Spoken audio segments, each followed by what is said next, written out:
Bienvenue à World News Today, votre briefing quotidien sur les plus grandes actualités façonnant notre monde, et c'est le 18 décembre 2025. On a un programme chargé pour vous aujourd'hui, couvrant tout, des batailles géopolitiques aux technologies révolutionnaires. Alors, plongeons.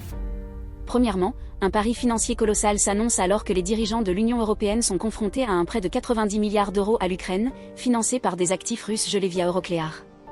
La Belgique et la Hongrie tiennent bon dans leur opposition, créant un obstacle majeur, tandis que l'Allemagne et la Commission européenne font pression pour l'approbation. Mais attendez, la Russie ne recule pas non plus, initiant une action en justice contre Euroclear lui-même. C'est un moment crucial, car l'UE prévoit de canaliser environ 137 milliards d'euros à l'Ukraine d'ici 2026 et 2027, dans le but de répondre aux préoccupations belges et de sécuriser cette majorité des 2/3. Et parlant de grandes décisions, la Banque d'Angleterre vient de prendre une mesure controversée en fixant les taux d'intérêt à 3,75%, mais tout le monde n'est pas d'accord.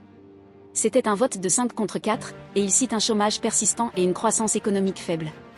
Les projections montrent que l'inflation pourrait atteindre 2% l'année prochaine, et une croissance économique nulle est anticipée d'ici fin 2023. La grande question est, vont-ils baisser les taux davantage, ou des dépenses maîtrisées et ces réductions dans le secteur de l'hôtellerie les empêcher de rester sur place? Mais ce n'est pas tout. Passons au sujet aux États-Unis, où le président Trump va secouer le paysage pharmaceutique. Il prévoit de signer un décret exécutif réclassant le cannabis, le plaçant au rang 3. Cela ouvrirait la voie à la recherche, bien que le cannabis reste une substance de la classe I.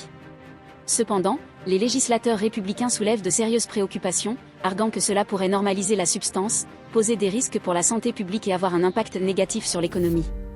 C'est un enjeu passionné, avec un récent sondage Gallup faisant état de 64% d'Américains qui soutiennent la légalisation, bien que le soutien républicain soit en baisse. Et préparez-vous pour une offre vraiment stupéfiante. Trump Media et Technology Group, ou TMTG, s'est récemment fusionné avec TAE Technologies, soutenu par Google, dans un accord colossal de 6 milliards de dollars pour créer la première société d'énergie par fusion cotée en bourse au monde. Cette société combinée prévoit de construire une centrale électrique à grande échelle, visant à générer de l'énergie avec une radioactivité minimale. La transaction comprend un investissement initial de 200 millions de dollars et un conseil de 9 membres, dirigé par Devin Nunes, avec un potentiel de financement supplémentaire et une expansion vers des solutions d'énergie basées sur l'IA. C'est un pari audacieux. La situation s'enflamme dans la région de l'Indo-Pacifique alors que l'administration Trump a annoncé plus de 10 milliards de dollars en vente d'armes à Taïwan.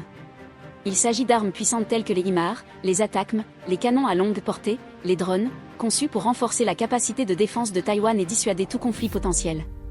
Taïwan répond en engageant des dépenses accrues en matière de défense.